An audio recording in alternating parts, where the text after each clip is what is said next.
turn it on.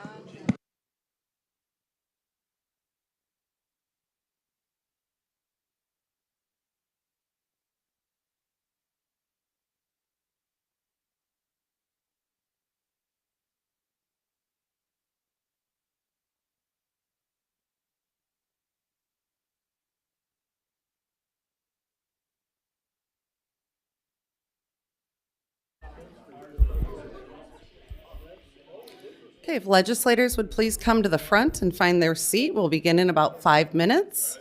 And audience members, if you could also find a seat, again, we'll begin in about 5 minutes. If you'd like to ask a question, please find a note card to write your question and then hold it up in the air for one of our runners to pick up.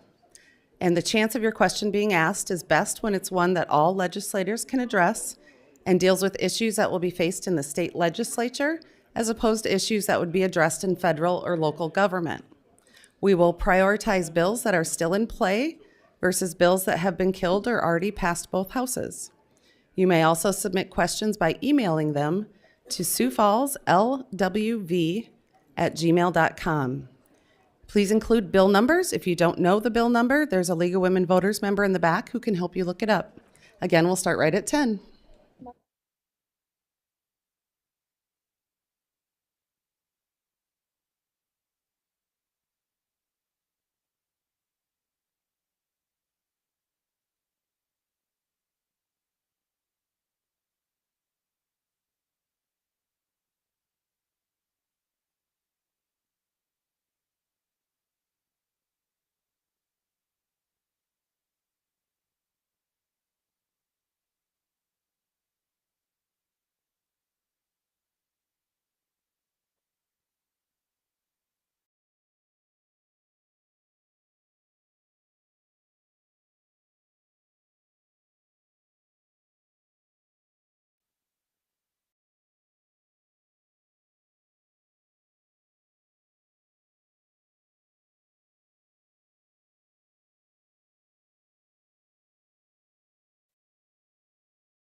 Here, Timothy Smith.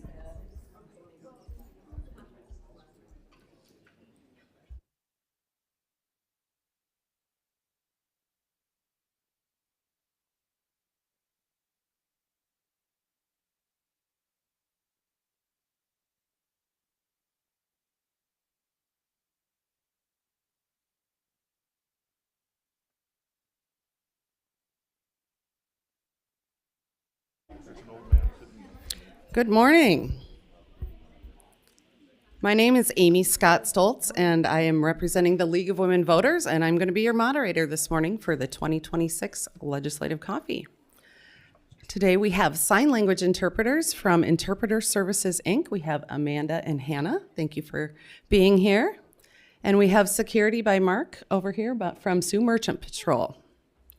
The Sioux Falls League of Women Voters hosted 2 coffees during the 2026 legislative session, and this is the last one for this year. The League of Women Voters is a nonpartisan political organization, and we encourage informed and active participation in government. We work to increase understanding of major public policy issues and influence public policy through education and advocacy. The legislative coffees are being live streamed on the Sioux Falls League of Women Voters Facebook page and on our YouTube channel. A special thank you today to our sponsors and partners in this endeavor: AARP of South Dakota, Change Agents of South Dakota, Media One, South Dakota Federation of Labor, South Dakota Advocacy Network for Women, Sioux Falls Education Association, and UFCW Local 304A. We'd also like to thank Southeast Tech for the use of this location. Now, if you'd like to ask a question, please find a note card to write your question, and then hold it up in the air for one of our runners to pick up. The chance of your question being asked is best when it's one that all legislators can address and deals with issues that will be faced in the state legislature, as opposed to issues that would be addressed in federal or local government. We will prioritize bills that are still in play versus bills that have been killed or have already passed both houses. You may also submit questions by emailing them to SFLWV@gmail.com. And please include bill numbers with your questions. If you don't know the bill number, there's a League of Women Voters member in back who can help you look it up. Please understand that I may combine questions on a similar topic. If your question does not get asked today, please feel free to stay after the event to speak with legislators individually or contact your legislators after the event. We would ask that at this time you please silence your cell phones and take any conversations to the hallway so as not to disrupt others who are listening. For this event we invited legislators from districts 13, 14, and 15. And we were supposed to have a couple legislators from the other districts who couldn't make their scheduled time, but they have not been able to make today either, but welcome legislators. Senators Hone, Peterson, and Carr, as well as Representatives Andera, Schwanz, Mulder, Arlant, and Rayfield were unable to attend either event due to scheduling conflicts. We understand that both Senator Beal and Representative Soy are experiencing health issues and will not be returning to the 2026 legislative session. We wish them well. We did not receive a response from Representative Hughes. We understand that being a citizen legislator can be straining on a legislator's time, but the League of Women Voters recognizes that communicating with citizens should be a high priority in our representative democracy. We thank those legislators that took the time to be present. We want to take a moment to see if any interns and pages from the session are out here in the audience. If any of you are here, please stand up. Not today? All right. Well, please encourage anyone in high school or college to investigate that opportunity and contact your legislator to find out more. The format today is as follows. Each legislator will introduce themselves, indicate what district they represent, committees on which they serve, and how long they've served in the legislature. Legislators will then have 90 seconds to respond to the questions. There's no rebuttal time. Legislators, if you wish to respond to a question, please raise your hand or catch my eye, and I'll call on you when it's your turn. As we near the end of the coffee today, each legislator will have an opportunity for a 90-second closing statement to comment further on issues brought up or to comment on a topic that was not covered with the questions. Legislators, our timers are located here. Can you raise your signs? Thank you. They'll let you know when you have 30 seconds left and when your time is up. Thank you for following the time limits, and if you should go over the time, I will let you know. Before we start, just a reminder to our audience to refrain from any actions that would potentially disrupt or delay the questions and responses. This includes applause, hand gestures, or raising signs. The League of Women Voters has been conducting these legislative coffees for decades and appreciates the civility that has been a hallmark of these events. We will start the introductions now on my far left with Representative Muckey. Good morning. Good to be with you all. Representative Eric Muckey, District 15. I'm in my first term, second year in the legislature. Nice to be with you this morning. Nice short weekend for all of us coming back from here. I serve on the Joint Committee on Appropriations, so any questions you have relating to budget, taxes, all of the above, I will try not to put you to sleep. I know many of you have coffee though, so it's a good time to talk taxes.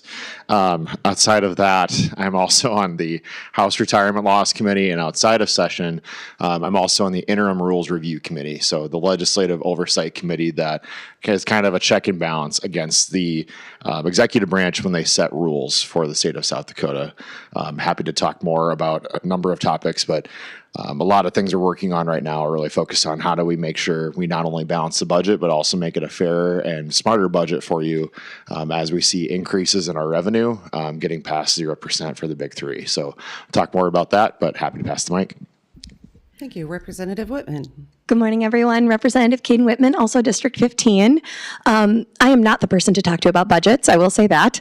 I sit on the Agriculture and Natural Resources Committee. I am in my 4th legislative session, my 2nd term, and as of 2 days ago, I also sit on the Judiciary Committee, which is a lifelong dream realized. I'm the chair of the state's Corrections Commission, the state penitentiaries in my district, and I'm also on the Governor's Correctional Rehabilitation Task Force, so I care a lot about criminal justice reform, especially over the next few years as we're building our new facility. What are some smarter policy decisions we can make so we're not filling that new facility immediately when it's done? If you pay attention at all to the idea of school lunches, I am also that lady. This is our 4th legislative session attempting to expand access to free school lunches in South Dakota public school students, yes. And this might be our year, so stay tuned, and my budgetary friends have more information about that than I do. Thank you. Senator Smith. Hi there, I'm Jamie Smith, Senator from District 15, and I am in my 8th session, and I've been serving out there for 10 years now, though, and it's been a great opportunity. I serve on the Senate Education Committee, Health and Human Services, Native American Relations. I am also in the I was on the prison committee, and we're on the recidivism task force as well as other duties as assigned as the assistant minority leader in the Senate. It's been an honor and a privilege to serve. It's not easy, but it is rewarding and fulfilling, and I've been glad to be there. I will not be going back after this as I'm running for mayor of Sioux Falls, but serving District 15 has been an incredible experience, and I'm happy to be here to answer any questions. Thank you. Representative Kaiser is not here yet. He had indicated he was coming. If he does come, he does not get an introduction, but we'll let him answer questions. We'll move on to Senator Zickman. Thank you. Well, I'm Senator Larry Zickman. I have District 14, which is in the southeast part of the city, and it's the best district in the city. I knew she'd say something. Anyway, it's good to be here. This campus, I was a state director for adult vocational and technical education, and the technical now colleges were under my office, and I was one of them one of the people that helped start this campus. I'm very, very proud of all 4 campuses that we have in the state of South Dakota.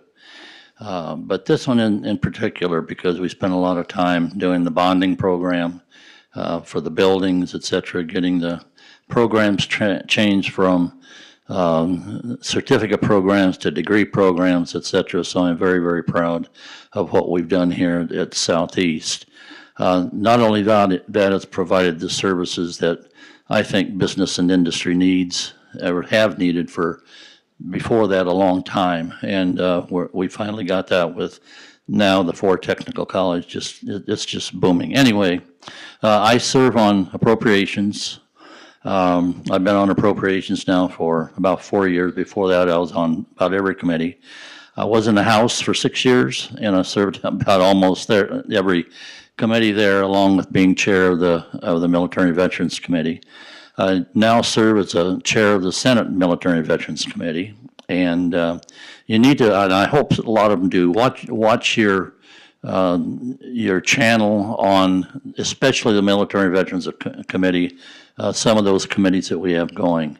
But those are the 2 main committees that I'm on now. Appropriations, Jack will tell you, it takes a lot of time. We're in from 7:30 in the morning till sometimes later on, and it takes a lot of time. But, you know, I'm going to say this. I would have never guessed that South Dakota would have ever had a $7.4 billion budget, and we did at one time. But we've gone down since then, but I would have never guessed that. So your legislators, all 105 of them, do a very, very good job of serving you. And even though you might not think so once in a while, they do, and all of them are very serious at what they do. So it's good to be here. It's good to see it from this side of the aisle than on the other side. Jack? Representative Colbeck. Thank you. I yield my time to Larry Zygmunt. My friend. Well, I'll stand up because I'm the only person sitting at these tables that did not get elected last year. I was appointed by the governor to fill the seat that our Lieutenant Governor, Tony Van Huysen, took in District 13. And so the governor had the confidence in me, and I was very humbled to be called back.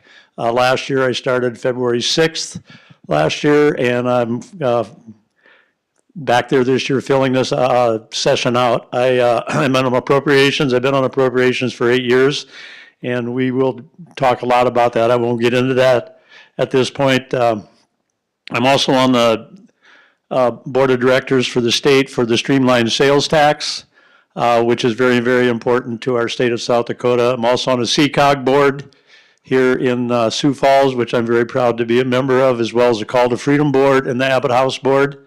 So I am the only representative here today from District 13, so happy to meet anybody that's from District 13 today, and I look forward to your questions. Thank you. Thank you. We'll move on to our questions. We are going to start with House Bill 1001. This involves invasive cedar trees. The question asks, what's the status? Approve more burn groups, trained and certified, have more controlled burns. We need to get control of them and regain the land, is what the question says. So again, it's House Bill 1001.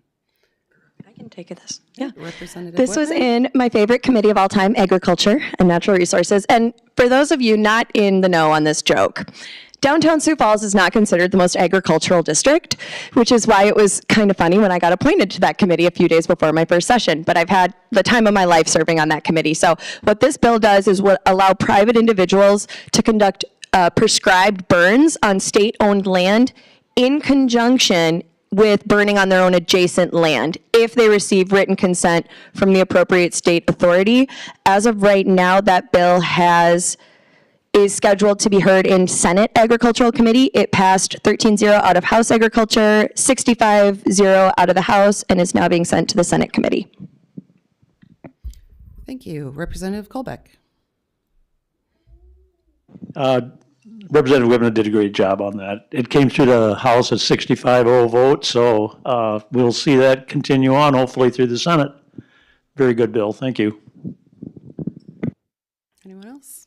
All right. The next bill is Senate Bill 159 on underage marriage. Please explain how the change would affect the current status, and do you support ending underage marriage in the state? I do support ending underage marriage in this state. Representative Whitman? Sorry. Gosh. So excited. Let me know if you want to talk, and I'll call on you when it's your turn. Can I talk on this one? You can start. Thank Yes. you. All right. Apologies, everyone. I am really excited about this bill.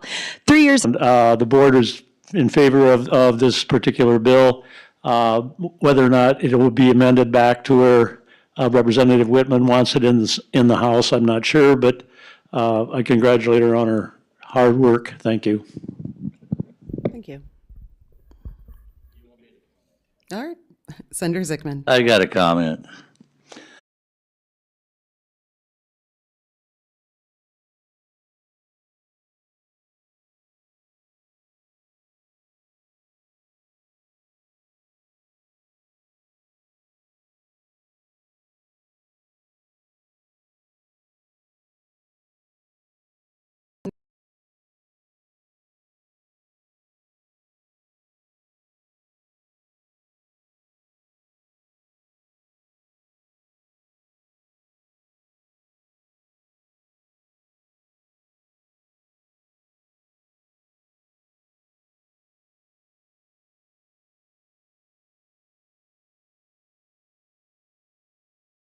Why do we keep seeing bills?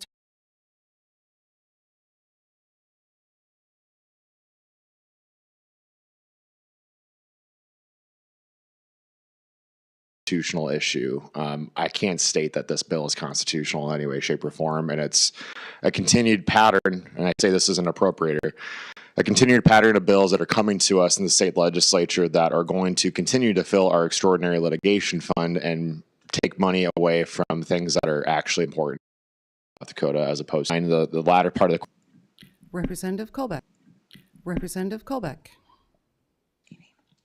Well, I'm going to listen to the testimony on this bill, number one. Number two, I talked to a couple people that were on the committee, and they were assured me that it's not necessarily or will not be a targeted bill against anybody's beliefs, or will not be a targeted bill against anybody's beliefs. That they On shaky legal ground, and in my opinion, that is not good governance. And so I would really like to see this bill die quickly and stop wasting our time with it.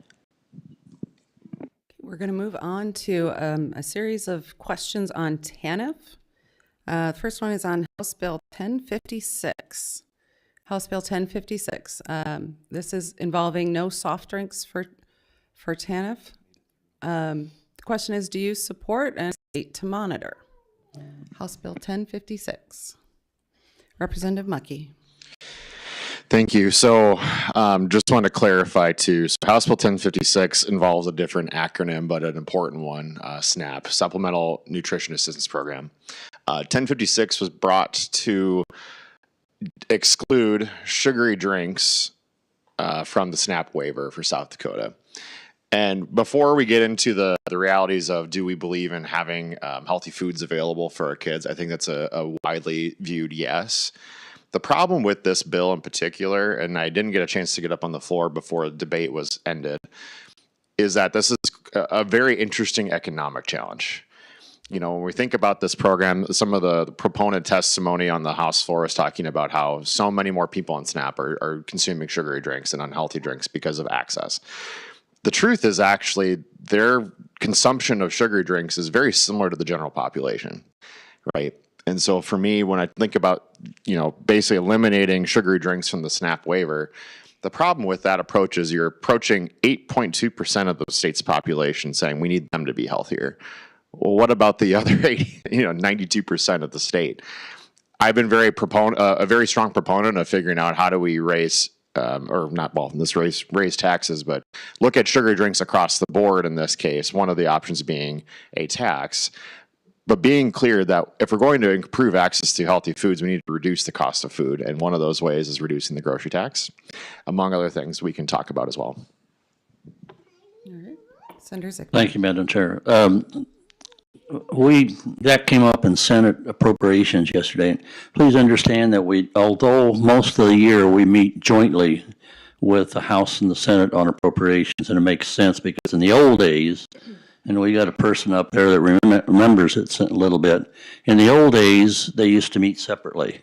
And now, for the past number of years, they separated and we There's a year for the state. Producers. There's some energy drinks into the Sioux Falls market. Sales numbers were like this here. SNAP came in and authorized the use of energy drinks, and they went like that. And I often thought, and I come from a family of 12 people, young kids, and we always had food on the table, but we didn't necessarily have sugary drinks on the table. And I think that the SNAP program was set up to help people that didn't have the money to buy a lot of food. That SNAP money should have been used for nutritional food and things that they could put on their table. Now, whether or not this bill goes through or not, I don't know that, but I just think that the better use of our tax dollars that we spend on SNAP to help people out should be used responsibly by the people on the SNAP program. And therefore, I think that if there's ways that we can get healthier food on the tables for those people, this would be one avenue that would help. So that's where I stand on this, and it's our tax dollars that we're using to give to those people to help them become, better, healthier, and hopefully able to work in our low unemployment rate here in the state of South Dakota. Thank you. Senator Smith. Well, we have to remember that our tax dollars are used to pay a lot of different people in this state. Our tax dollars pay us to be legislators. Our tax dollars pay lots of different things, and we're not telling those folks what to do and banning that. I think ultimately we should work on making healthier lifestyles for everybody, and that should be our goal. If we have to implement this for the cost that it's going to cost to implement it, we can pay for almost half of the school lunch, more than half of the school lunch bill that we haven't been able to find the money to do. That goes along with the other things that we talked about, the litigation funds too and everything like that. They say, oh, that doesn't take away, there's money in the litigation fund. No, we backfill that litigation fund every year. This one's not going to probably end up there, but we make decisions like this all the time that cost us more money than they help. And we could use that money for something else. And so, if we really are encouraging people to be healthy, let's do that for everybody. And if there's money available to make decisions like this, let's help people find food with that money rather than stop something with that money. The next bill is House Bill 1123. The question asks, providing financial support for families on TANF. This provides diapers and menstrual products. Will this pass? 1123. Representative Whitman. This is my bill. I'm going to pass it to the appropriator to tell me if it's going to pass or not. To be determined. We're in the final stages right now of finalizing priorities from all caucuses to come to this. One of the things I think is a good step forward on this bill. I'll be able to speak more at length about TANF when that conversation inevitably arrives. TANF, temporary assistance for needy families, very short-term cash assistance program that helps the folks that are in the highest levels of poverty take care of kids. So what Representative Whitman's bill accomplishes, I'm happy to give her the mic back to talk more about, but the cost basis for us to provide these services, again, Senator Smith kind of highlighted this. We have a very significant amount of one-time money available to us right now. Left on the bottom line by the governor was $14 million. We just saw an $18 million increase based on our revenue cycle, and we may see more because there is more reserve available as well. And so I think the general theme that I have when we talk about priorities is if we're not prioritizing those who are in the worst economic conditions, often through no fault of their own, are we really doing well as a state? And I think that's the theme that comes up for most of these bills. So I'll pass it back to Representative Whitman. Nope. Can't do that? Can't pass it back, sorry. Anyone else want to talk about that? Representative Colbeck. Thank you. On appropriations, and Representative Mucky and I are on appropriations like that. And I'll just show you, we got, which are the only two things that we can appropriate for. And so when it comes down to what do we want to spend our money on, one-time money that we have available, do we want to spend it on things like what was just proposed, or do we want to do something different for like Feeding South Dakota or the SNAP program or things like that? That's where this all comes down to. And if I had to make a decision, I think you know where I'd go. So I just want you guys to know that still working on it. We got a big meeting tomorrow night. Hopefully by Monday or Tuesday, we should have our priorities and everything set in place. And actually, I'm just going to tell you, we are looking pretty good. So we'll talk about that as more questions come forward. Thank you. All right. Our next bill is how often do your constituents ask you to raise the cost of living, their food, phone bills, electricity bills? Will you keep sales tax from going up? Take a second here as you see legislators frantically looking at their computers. What they're doing is computers up here. So we will start with Representative Mucky. Thank you. So really quickly, what House Bill 1308 was designed to do is a counter proposal, effectively saying the only way you're going to have any meaningful property tax relief is some rise in the sales tax. Now, I've been working with Representative Samowski, the prime sponsor on this, because I carried in all tax. And being able to say, if you're going to raise sales tax, you better give people relief across the board in some capacity. On top of that, finding ways to, again, address a property tax problem. The thing that I'm taxed to find some balance in property tax relief, you better come up with something that's good for everybody. And the only way you can accomplish that is eliminating the grocery tax. And so I know we're having a conversation over the weekend to figure out how do we bring that counterbalance to the state of South Dakota and hopefully end some of the debate around property tax relief in a meaningful way for owner occupied, while also saying if you're going to provide tax relief, I want folks to be able to say, great, I just got 2 to 3 weeks more at the grocery store and I can actually bring that home to my family. I can't in good conscience vote for an increase in taxes without some sort of counterbalance that's going to benefit everybody, especially those who, again, are the poorest among us, and frankly, any of us, for that matter. Representative Colbeck.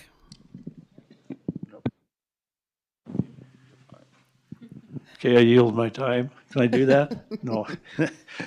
Yeah, Representative Kamowski that brought this bill, and he's really worked hard on this to try to get some kind of a solution to the property tax problem. But I'm just going to say this because we started working on property tax relief 4 years ago. And I had a bill that we proposed in the Senate that I've got it down to the Senate floor, lost by 2 votes on, where we would freeze property tax assessments at the 2020 level, and no property taxes could be increased assessments for more than, like 3% a year, just like we try to budget our education, our state employees, and our counties. And so that bill, we got it out of the committee, we got it to the floor, lost by 2 votes on that. But we started this process 4 years ago. And the biggest problem is that it all caught up with us too fast. When COVID hit, people moving into the state, paying double, 3 times the price for a home, that just increased our property tax assessments. And along with that, everything else went up. And so this bill here is basically trying to take money and assess it to a 4.7 sales tax increase, and then go to a 5% sales tax increase, and take the excess money that comes out of that to go back to property tax relief, and then go back to the school districts, because we got to keep them whole. And that's one thing they do. Property taxes go to the counties and to the school districts. And so if we decrease our property tax levels, we decrease the funding to the districts and to the counties. So this bill is going to get a lot of talk.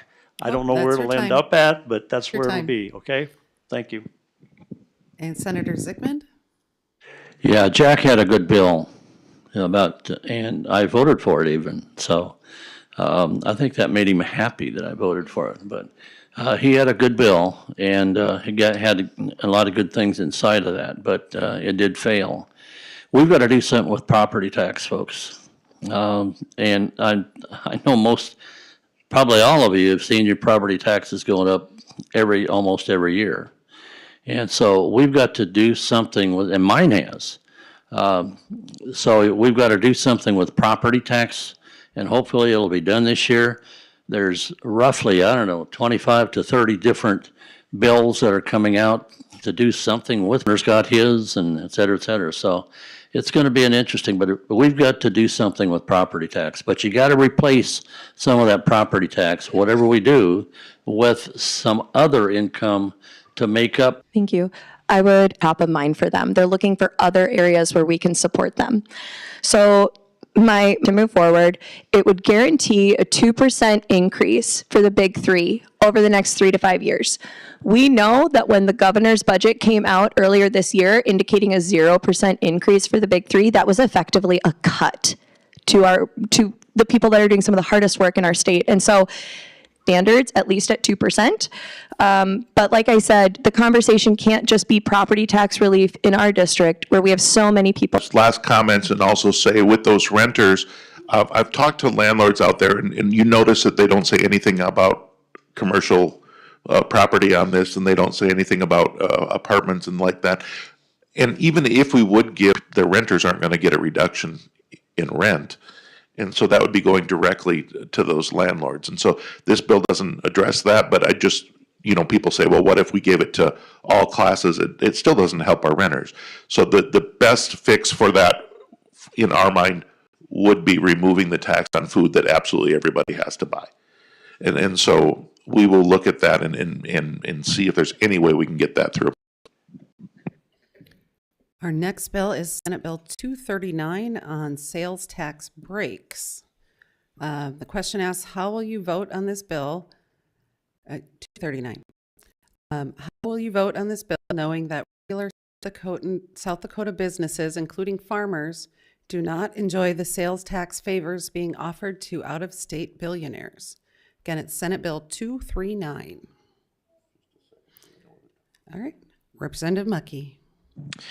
Thank you. First and foremost, I think it's important for me to state something. I can't, in good conscience, vote to give more sales tax incentives to somebody if we haven't eliminated the grocery tax on grocery sales tax.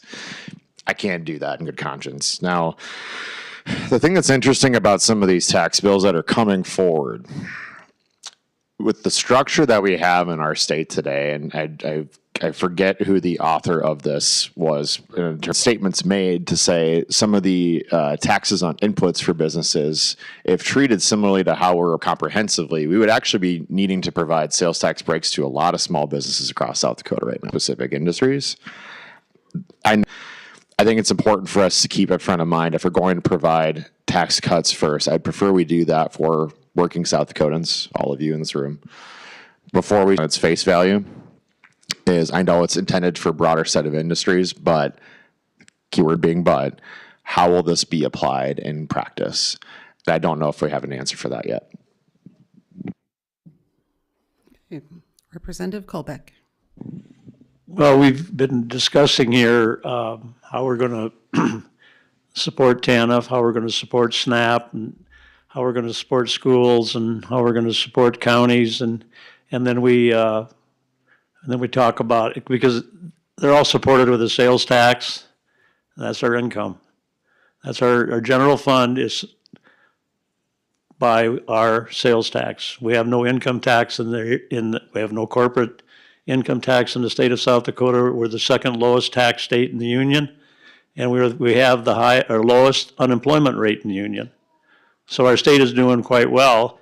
But I'm not necessarily in favor of eliminating sales tax revenue to come to the state when we have other issues that we need to take care of. Now, if you're talking strictly just data centers, you're talking the equipment that they're going to put inside those buildings. That's what they are talking about to eliminate the sales tax on. But those buildings, as big as they may be or as small as they may be, they will be paying sales tax on their electricity they use, on the water they use, and they'll also be paying property tax on the size of the building that they put into those locations, which would help out the school districts and the counties and the general public in there, and hopefully eventually lower the sales tax or the property tax rate.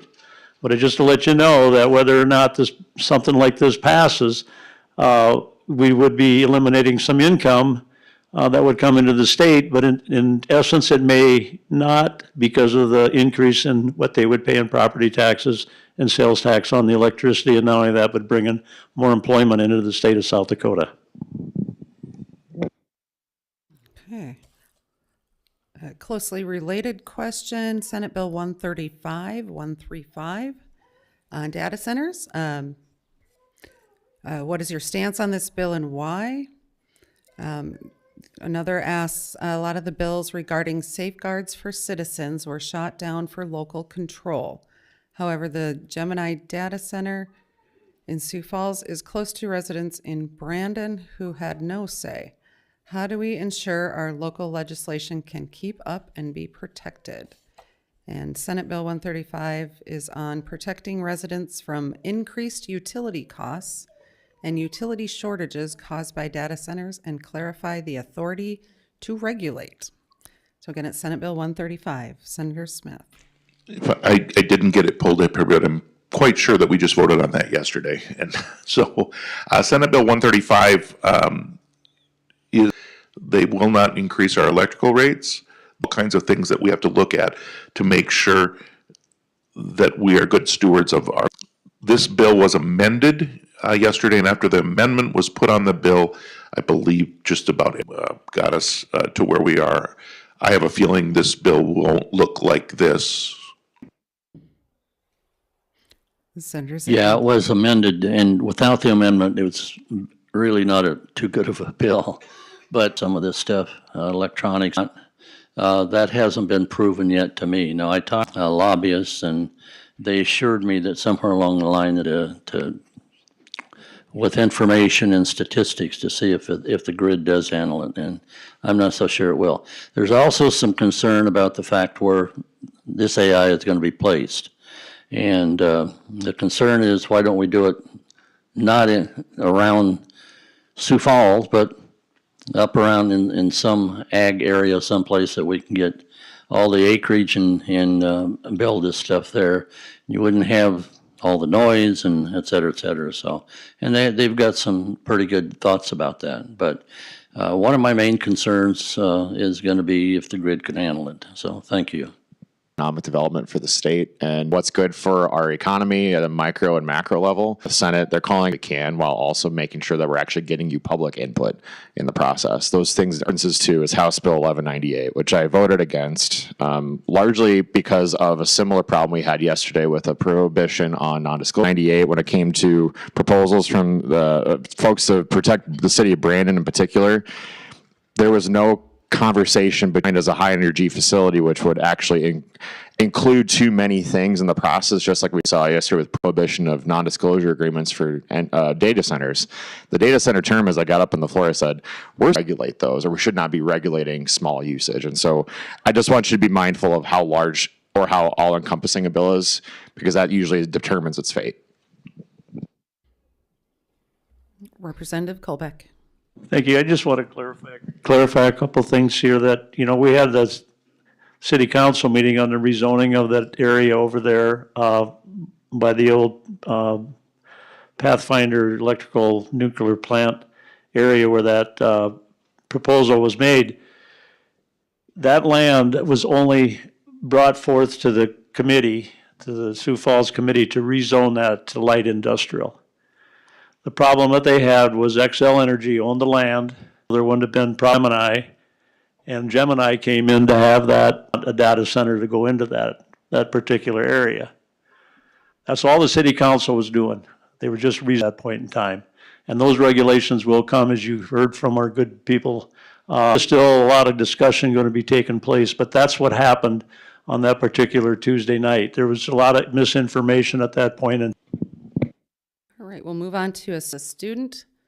This is on phones in schools, cell phones in schools. Bomb threats, where do you stand on Senate Bill 198? Representative Mucky. Favor of the impacts that the use of a smartphone can have on a young mind and how it plays out in a classroom. But what I want you to see from this is an important point of how our system of government works. Should the legislature be inserting itself into decisions by school boards where I can almost guarantee you can hold me to this, I'm pretty sure about 100% of our school boards across the state at some point in time have adopted a cell phone policy. They know it's good for their students, and more often than not, they've made it such that their schools are actually making sure that there's a restriction on the use of cell phones. Coming from a family of educators, school administrators, the like, this has many issues involving schools. I'm sorry, that's just the truth of it. And so for us to say we have a grand plan for education that involves taking cell phones out of schools is a fairly disingenuous way to tell me that you've not actually been into a classroom anytime soon or talked to our school administrator. So for that reason, I'll be saying no to this bill if it comes. Okay, Well, just a couple of comments real quick here. The government, less government, okay? What have we done? We've introduced more bills for more government, more government, more government. You know, I totally trust our school district right here in Sioux Falls. I trust those people to manage that particular issue, and I don't think that we need to put more government into it. So that's my. Senator Smith? I wish any teachers out there in the distraction that exists because we're constantly being pulled away from what we're thinking about. There's an issue there. Who deals with that, though, is one thing. Now, there is a relief for schools that they can say, well, the state told us we had to do this, because there are parents that get up in arms, huge, that the safety issue. So when you talk about that, well, the way that the law that Senator Carr brought said that you could use them for an emergency issue. Now, that depends on what the school's policy is and where you have to put it, right? But to have the discussion, I think, is a good one about what cell phones have done to our society. There's so much good that has happened because of this tool. And at the same time, they all be in the same room together and nobody's talking to each other. They're all looking straight down at their phone. And this is after we haven't been together and then the next day, well, we don't like what the local people said, so we're going to come to the state. Senator Zickman? Thank you. Well, we had this up in Senate yesterday on the 10th, and it failed 3-4. They amended 3-4, and then the Senate Education, it was brought a report out of committee without recommendation as amended, and you can do that. The committee can, and that was brought out 5-2. The Senate passed it. It was a good debate, great debate. And it was debated over there first in committee, in Education Committee probably. And then if it passes there, they'll bring it to the floor after that. So it's over in the House. Representative Whitman? Thank you. Madam Chair, if I may request some latitude. It's your time. Thank you. One thing, less of a comment on this specific bill, but more of an observation that you've heard echoed from my previous legislators. We cannot decide when we like local control and when we don't like local control, or when we like parents' rights or we don't like parents' rights, or when we like the free market or we don't like the free market, every single day and sometimes by the hour, to very closely pay attention to when your legislators are voting to allow you to keep control for us. All right, the next bill is House Bill 131. The question asks, why was Representative Emery's amendment requiring medically accurate information rejected? And at what cost to the taxpayers if this? Thank you. So House Bill 1313, as passed by when talking about conception, proposed amendment was that it was very narrowly designed for a specific video, and on top of that, courses to be focused on, we cannot use any type of, our assistant minority leader brought forward, was actually to respect the intent of what the bill was supposed to do, which is if you want scientific, get to cherry pick the video, and you don't get to then go and turn around and say, well, we're going to legislate our views on abortion into the schools. That's what the amendment was supposed to do, and it was killed because as the majority leader got up and spoke on it, well, are we really a pro-life body or not? And really, we need to make sure that we keep those safeguards in place. Again, air quotes. This was a legislation, and unfortunately, I think Representative Colbeck used the correct words earlier. This is a setup bill. This is a bill to postcard fellow legislators on how pro-life they actually are, and that's a disappointing state for our state and our legislature. That's your time. Representative Whitman? I will be slightly less PC and say we got played. Our Republican colleagues, our moderate Republican colleagues told us that they would support Representative Emery's amendment. And then when we went back and watched the video, they did not support it. Representative Emery is a medical professional. He has been a medical professional for many years. And his ultimate goal with his amendment was to make sure that we are utilizing appropriate medical terminology in the laws that we write.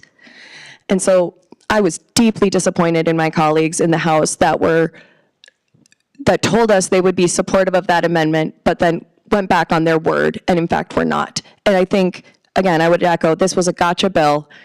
There was, in my opinion, the only right vote was a no, but this is just another way for us to continue to demonize abortion in our state, which I would remind everybody, we do not have abortion access in this state.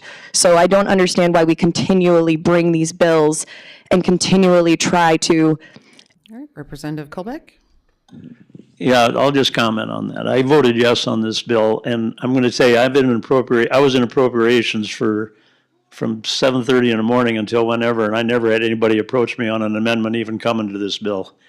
Nobody talked to me, nobody said a word. I sat down at my desk, and all of a sudden now you open up the bill and there's an amendment that's been attached to the bill, not necessarily maybe understanding what the amendment was really going to do. When we go on the floor and vote, somebody says, well, I want to place an amendment on a bill. They don't even really get a chance a lot of times to really explain the amendment. So, of course, I did not stand to move the amendment because maybe I just did not understand that amendment. But being a pro-life guy, I did vote for the bill. All right, we'll move on to the next, which is House Bill 1082 on school lunches. The question is, do you support? Followed by, what costs will the state incur to fully audit applications on House Bill 1082? Representative Whitman. It won't cost the state anything to audit applications. What this bill does is requires school districts to submit for reimbursement for their reduced price lunches to the state to be paid for. What this bill does is for families that fall within the reduced category, which is 130 to 185% of the federal poverty line, those families qualify for reduced lunches, which is 30 cents for breakfast and 40 cents for lunch that the parents are responsible for. What this bill would do is have the state reimburse those school districts for those students in that specific category. The fiscal note for this bill is just under $600,000 a year. I think it is a wonderful use of taxpayer dollars. We know that when kids have access to nutrition, their brains develop better, they learn better, they have lower truancy, we see higher parent involvement, and we actually saw that during the 2 years that we had free breakfasts and lunches during COVID. We saw a return on investment when we invested in our students in this way. I'm hopeful that this will be able to get across the finish line this year, and moving forward, we'll just continue to expand it. Thank you. Okay, Representative Colbeck. Okay, I was going to let Representative Mucky talk on this one over there because he's in appropriations. All right, well, he's going to talk anyway on it. All right. Go ahead and talk and say your side. Well, I appreciate this bill, and I'm going to support this bill. I'll tell you right up front. Being in appropriations, we've had numerous bills like this brought by the good representative over there, and actually, what we're going to try to do with this bill, and I might as well be up front right now with everybody on that, I've got a motion sheet already made for the Department of Ed to add into their ongoing budget starting in 2027's June 30th of July 1 of 2027 to add $630,000 into the ongoing school lunch program to subsidize the 40 cents or the 50 cents, whatever it may be, to accommodate these people, these young kids to get that lunch. So it's an ongoing discussion yet. We got 3 weeks yet to finalize our ongoing budget bill, but I just want you to know that that's what I did. And the good Representative Whitman has endorsed that. So just to let you know, that's what we're working on right now in appropriations. Thank you. Coming together on a solution for this, which I'm really grateful for the general audience to know what that means. Every year when we do what we call their budget, are we accepting the governor's proposals? Are we adding our own? How does this play out? And for every line by line, maybe not line by line through millions of dollars of budget is maybe not exactly what I would say. The thing for us to say, having a bill is one way to accomplish getting this into the General Appropriations Act, which is the only bill that matters. Haha. Go appropriators, but what we call the motion sheets. And that means that we can directly insert it into an agency's budget and then approve the whole act as a whole. And so I know Representative Colbeck and I about it. The adjustments we'll probably be making to DOE's budget this year over time will be something close to $7 million. So Senator Smith. I just want to say thank you to my first session. Okay? and you haven't quit working on it. And I just, that's not easy to do, folks. And so, and the reason that you keep working on it, and I'm so pleased, is because it matters to kids. And they're one of the most important things that we can invest in our communities. And so thank you for that. And I'm not talking about the bill necessarily, but I'm just, the bipartisan support on this finally is exciting. And Senator Zickman. Well, I'm a former teacher and school administrator, so I know how important it is to get food to those kids. Several years ago, we were presented, well, just about presented, federal funds for $7 million to feed our. What happened to that? That went back to both sides, both as the Senate and both sides, both as the Senate and the House. So anyway, I will probably be supporting the bill. No, you can't do that. The question asks, how many cases of non-citizen voting in our state have occurred? Why is there no mention of marriage certificate in the bill to validate a birth certificate and picture ID for women that have changed their names when married? And what actions would already registered voters need to do for our election in June? So multiple questions in there. If you'd like to address any of them, it's Senate Bill 175 and Senator Smith. I'm not aware of any problems that anybody's had with people that aren't citizens voting in the state of South Dakota, nor has it been brought to me. I do want to point something out that was brought to me, though. I got my license renewed last year. On the back of my license, it doesn't say I'm a U.S. citizen. So this wouldn't count for me. Now, if you just got it updated now, there's a new box on your driver's licenses, okay? So if you have recently got it updated, it might have a box on there that says U.S. citizen. Otherwise, I'd think I'd have to show a birth certificate or a passport, because this will not say that I'm a U.S. citizen. As far as the marriage certificate, great question.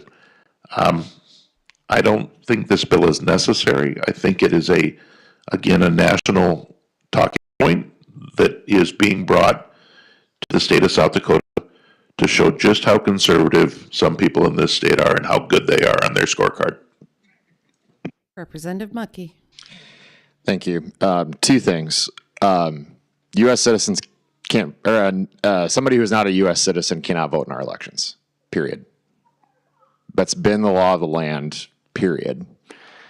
So anybody who's signing on to this to virtue signal that they need to protect citizenship in the ballot box, it's already a thing.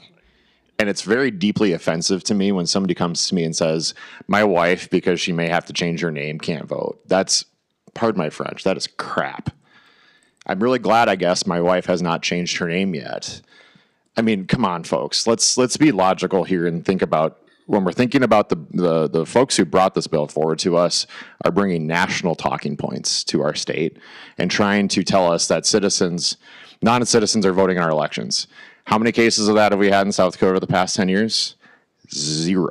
How many cases have we had across the country over the past 15 to 20 years? Maybe 60. Maybe, if that. And guess what? They've been prosecuted.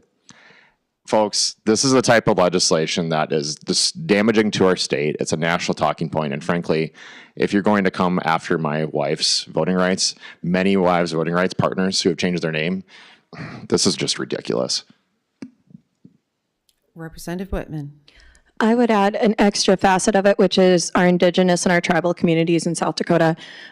This bill does technically allow tribal ID as proof of citizenship, but if somebody doesn't have the specific documentation that's outlined in this bill, that they could be labeled a federal voter, and then they're blocked from voting in state and local elections. And for a lot of our tribal members, especially their elders, or those that are in the really rural reservation communities, accessing their documents like birth certificates or passports is not simple or easy. And when we see even those small administrative hurdles put in people's way, it stops them from engaging in the civic process.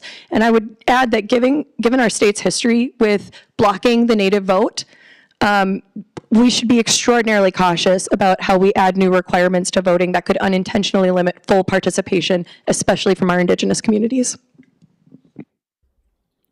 Okay, Representative Colbeck? Okay, I've been involved a lot in elections.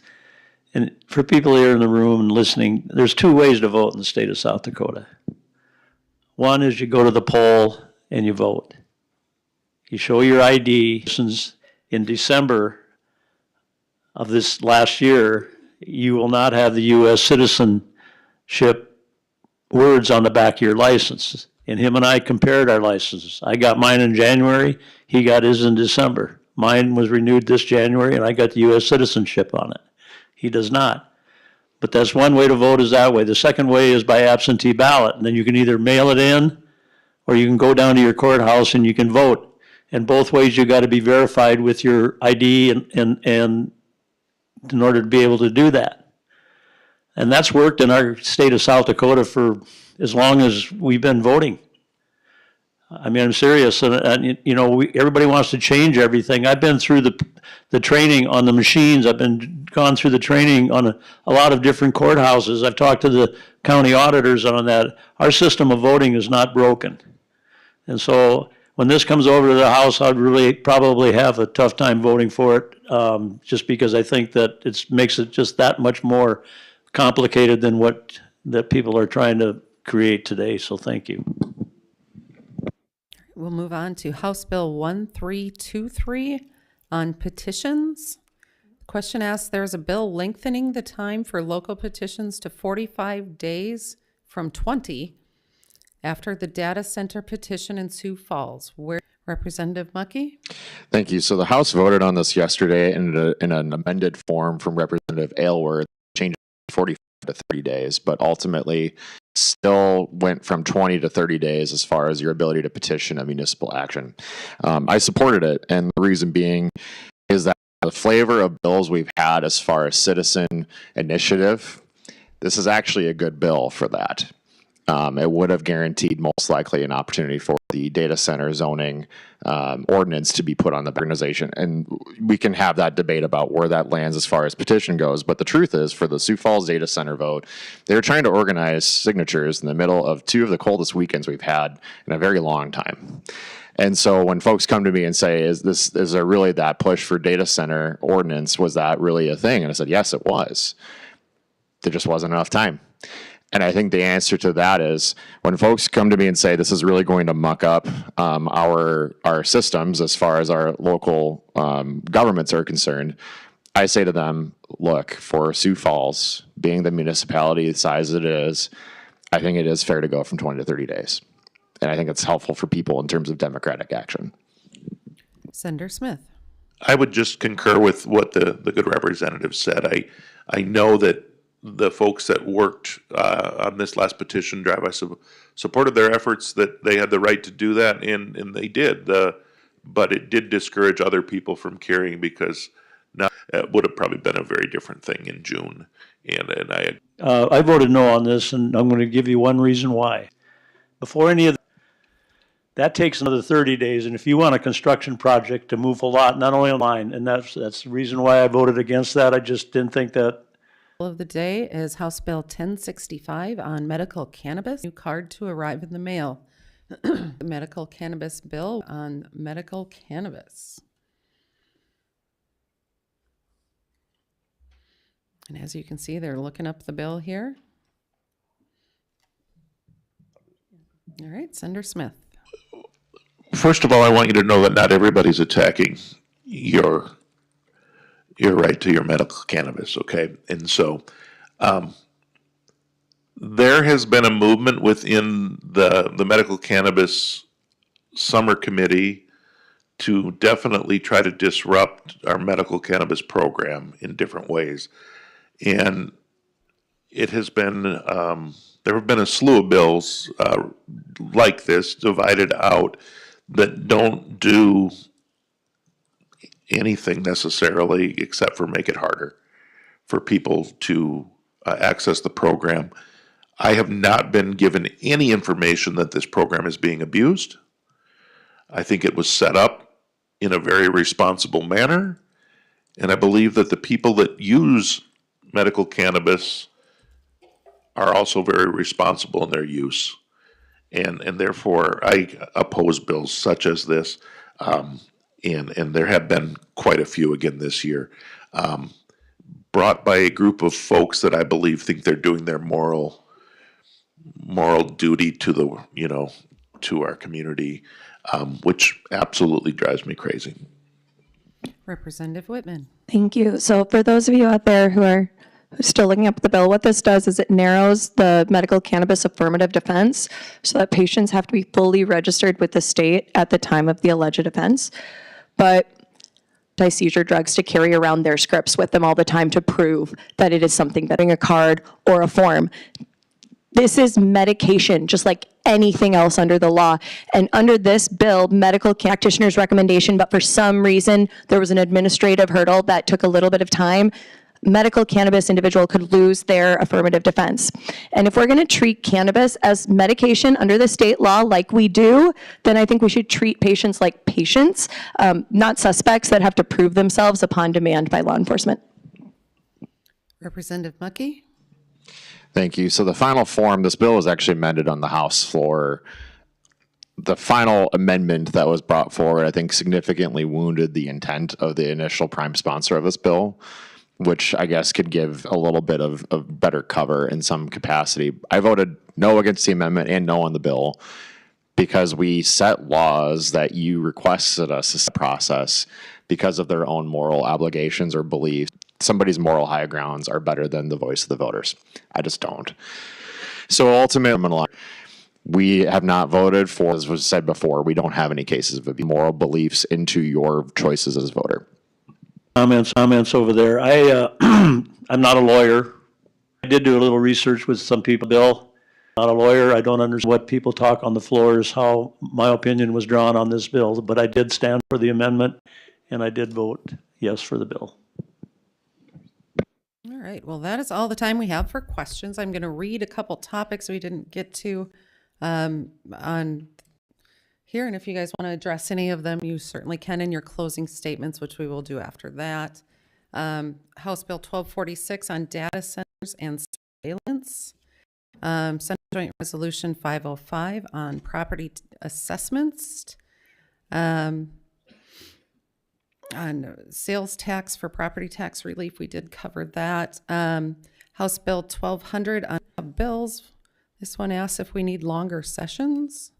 Asking about a summer study on proposed to make voting easier versus.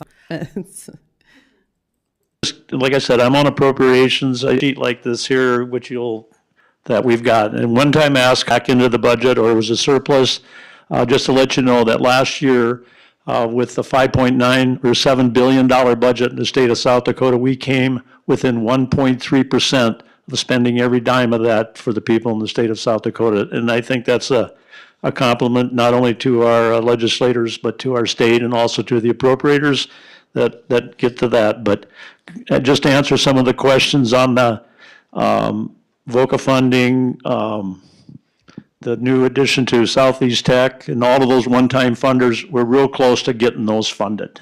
Well, like I said, we'll know that. Ongoing money, which would include the meals that Representative Whitman, and that we are real close on. Process. And I know not everybody can do that, but engaged citizens are so important.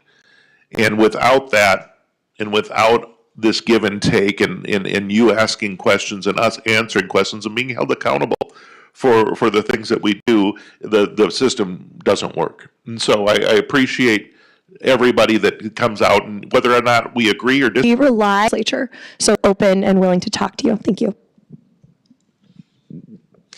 Thank you all for being here today. I know it's important for you all to be active participants in our democracy, and I appreciate you being here today. One of the comments that was asked about was TANF, and I want to reassure you on my end, that has been one of my top priorities this session. I carry House Bill 1293, which is a one-time bill to restore not just cuts made this past year, but adjustments that were made in our budget last year. And I want you to hear something from me very pointedly on this.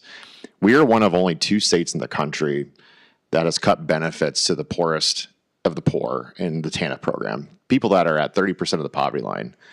Guess who didn't make that decision? The legislature. We did not cut TANF, but our Department of Social Services did via rule. And I will be very happy to hold the Department of Social Services accountable this week when that bill comes up. It's not going to be a comfortable topic for the Secretary of Social Services to have to answer to, but he did this. So I will be making sure, whether it's in the ongoing or one time, we will restore those payments. I think it's also important to state, too, one thing that we didn't get to, 38 days to decide on $2.7 billion of general funds is a tough challenge. And so I respect the two gentlemen on the right. Those are my fellow appropriators. We put in hours and hours and hours of work. And so at the end of the day, we're going to do everything in our power to raise salaries for our state workforce, increase funding for education, and fund our Medicaid service providers. And as the chair of the Medicaid work group from this past session, I've been very proud of our work, and we'll look forward to getting that done in the 38 days we have. Thank you. All right. We'd like to thank our legislators, not only for their contributions to today's coffee, but for their service to the citizens of the Sioux Falls area. Let's give our elected officials a round of applause.